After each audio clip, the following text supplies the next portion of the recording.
Power move sa politika, tatlong Duterte, sabay-sabay tatakbo sa Senado. Ano ang ibig sabihin nito para sa 2025 elections? Duterte next year for senator. Yes, that's what Duterte.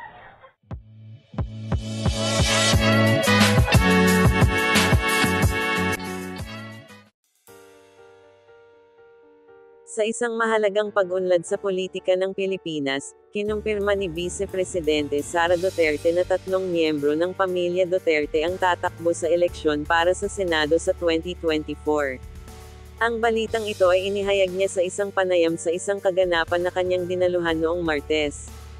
Ayon kay Vice Presidente Sara Duterte, ang kanyang ama at dating Pangulo ng Pilipinas na si Rodrigo Duterte, PRRD, ay nagplano na tumakbo bilang senador.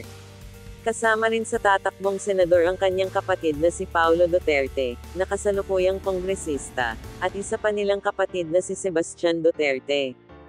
Lahat sila gustong tumakbo Si PRRD Senator, yung kuya ko si Paulo Duterte, yung congressman ngayon, Senator. Si Sebastian Duterte, ani Sara Duterte sa panayam. Ang pahayag na ito ay nagpapahiwatig ng patuloy na malakas na presensya ng pamilya Duterte sa politika ng Pilipinas. Ang pagtakbo ng tatlong miyembro ng pamilya Duterte sa Senado ay tiyak na magiging isa sa mga focus ng eleksyon sa 2024, na magkakaroon ng malaking epekto sa landscape ng politika at sa legislative agenda sa mga susunod na taon. Ano ang masasabi niyo tungkol dito? Iboboto niyo ba sila? Ang pamilya Duterte na nga ba ang pag-asa ng mga tao?